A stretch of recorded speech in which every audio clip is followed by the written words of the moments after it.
of us were covered under employer health care, and lied to us all along the way about what Obamacare was going to do. They were just lies. You mean I couldn't keep my doctor? Pardon me? Oh, yeah, you can keep your doctor. The costs are going to go down. Well, it's a fraud. It's an absolute fraud, and Debbie Stabenow ought to have the courage and honesty to acknowledge they lied to us. Now, you asked me, well, what is my position? My position is that any health care, this is not health care, by the way. This is how we pay for health care. This is about insurance. Mm-hmm. Any insurance plan, these are my principles, ought to reflect a market-based approach. And it ought to encourage people to actually take care of their health. There are things that we should be encouraging, like at least having an annual physical. You've got diabetes, getting A1C tests, those sorts of. That's actually medical. Paying for it is a different matter. I would like to see people be able to use some of their taxpayer dollars for medical accounts, so that most of us who have health insurance never ask the doctor what anything costs. I mean, I'd like to have people be conscious of the medical purchase, and anything that remote you don't is likely to increase the cost. So I'm thinking in terms of principle and things that promote those free market principles. For why aren't insurance companies allowed to compete across state lines? That's crazy. Competition reduces, monopolies increase. We all know this stuff, but Obamacare was never really intended to address the real issues of providing insurance policies for those that didn't have them. We could have provided everybody who was eligible for, who wanted a policy of insurance, to have one for years for a fraction of what Obamacare did. But that wasn't the goal, really, to insure the poor uninsured. That was the lie, the cover that the Dems offered for it. Okay, Bob, that, and I appreciate everything you said and agree with everything you said. What my question was more along the lines of was, right now there's a bill in the Senate, there's an argument in the Senate, and there's two different camps in the GOP, and one of them is standing against, or if you want to call it Trump care, because it's unconstitutional or it's an overreach of the federal government. And the other is, hey, we want to get votes. The federal government had the authority to make me buy a product. Right. Okay, so if you were senator today, would you be supporting the passage of this law as McConnell's trying to get it through the Senate right now because it's expedient? I haven't read. All I'm saying to you is, and I'm not here to critique things that I haven't read or fully appreciate. All I can tell you is I've outlined the principles that would animate how I approached it. Now, you said, well, you have to compromise. Well, in my life, the only time I got to be pure Bob Young is when I was writing a dissent. If I was writing a majority, I had to blend my voice with those of my colleagues. But I always was writing with a commitment to the rule of law. So I don't see compromise, so long as you're not compromising your principles, as an evil. But I do think compromise for the sake of compromise is why we have a bloated federal government where nobody can tackle the tough problems.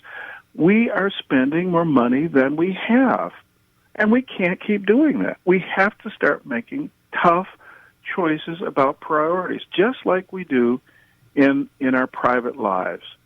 We need to take Debbie Stabenow's credit card away from her and send her home. Yep. Yes, absolutely. Well, Bob, I appreciate you calling into the show today, and I'm giving you the open invitation, and Ed and I would love if you ever have the ability to come in and sit for the hour with us and discuss, because senatorial position, we talk national politics every Saturday. We would love to have you come in or call in, whatever's convenient for you. Any Saturday, you have an open invitation here at the Drift to come in and speak your piece. You'll see me again. Great. Thank you so much, good. Bob. Have a great day. Have a great yes, Independence and Day. we're proud for you, and we're pulling for you. God bless you, sir. Thank you so much. God bless you.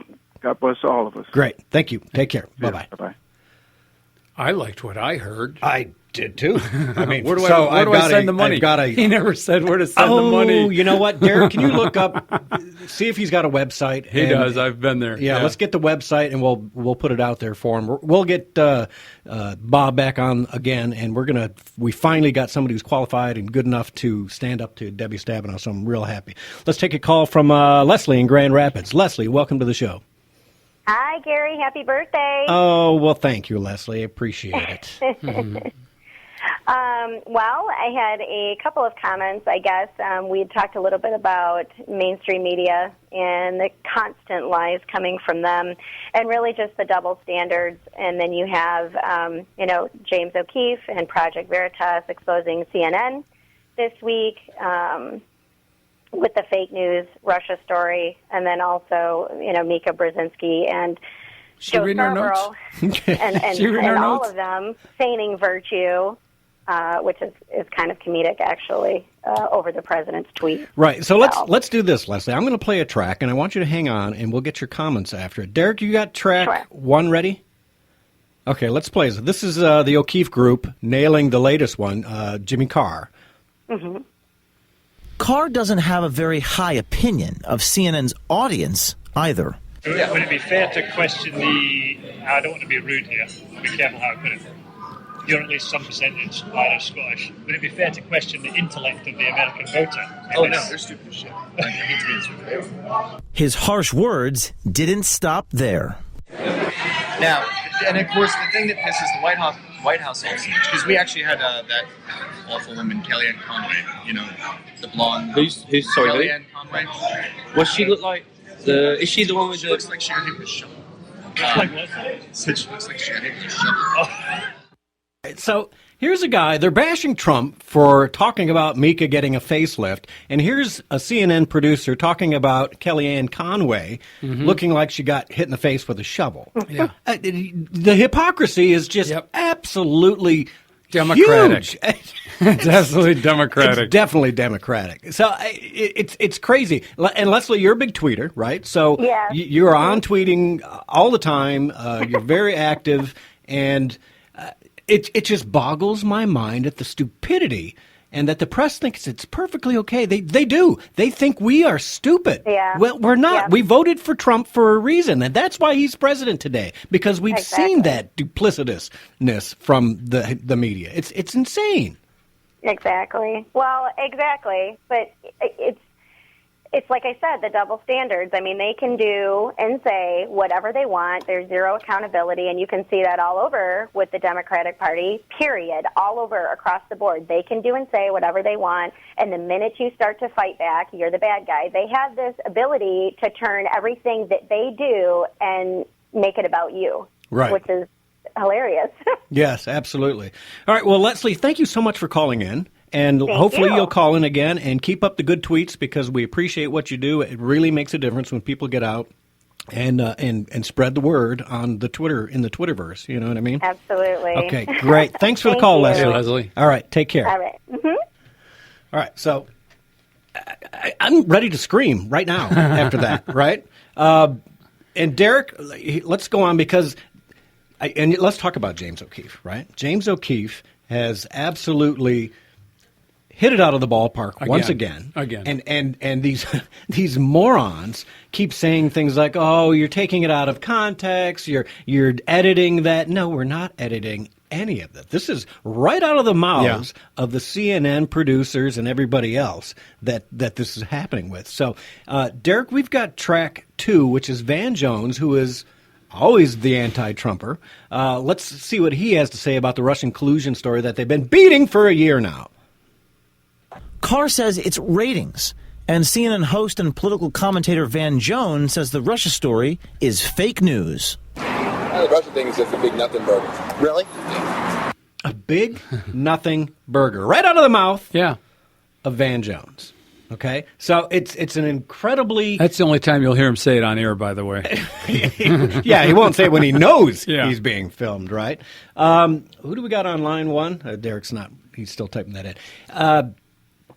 This? Bob Young Oh, from yeah. Michigan.com? Okay, so for those of you who may have just tuned in, we have former Chief Justice for the Michigan Supreme Court. Bob Young is now running for U.S. Senate for the state of Michigan against Debbie Stabenow. And you can go to his website, Bob Young, Y-O-U-N-G, for Michigan.com.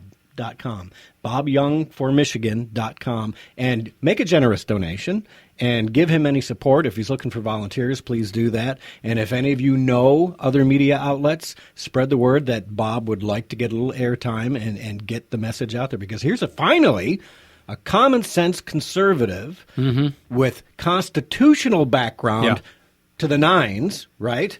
This guy is the real deal, and this is finally we have a good. I hope the GOP backs him with a lot of money. I hope the rest of the media gives him a fair shot, and certainly I know we'll do everything we can in our meetings. And if you missed the interview earlier, you can get it on the podcast later. Yeah, the podcast will be out, and thank you for reminding me. You can go to talkamericaradio.us Saturday and Sunday evenings and catch this show on podcast there as well. Let's take a call from Walter on line one. Walter, welcome to the show. Hey, just as you probably predicted, you mentioned my name earlier. By the way, thanks for making me famous again. My friend.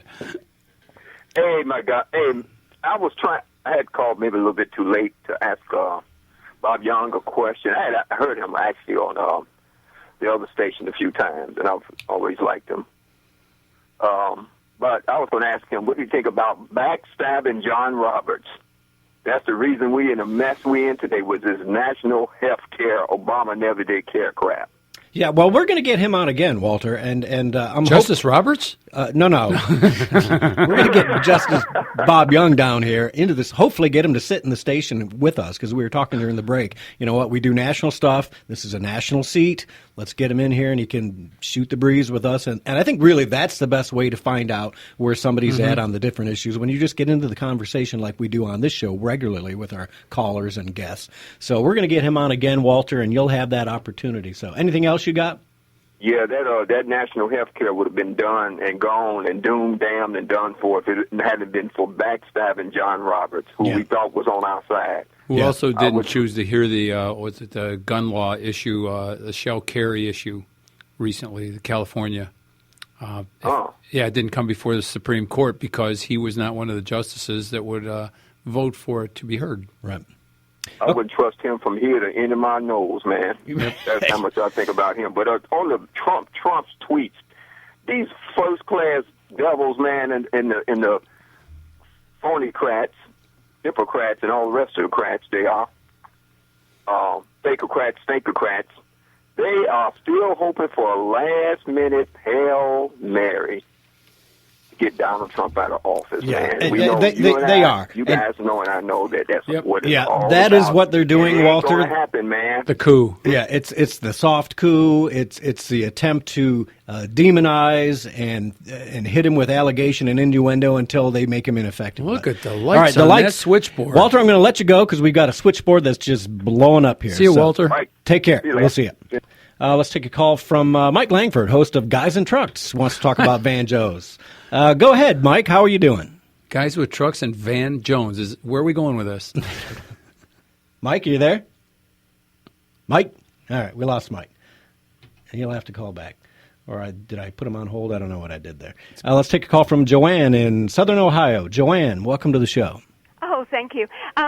If Judge Bob Young gets in the Senate representing Michigan, there is hope for Michigan because Justin Amash really, I don't know what his problem is.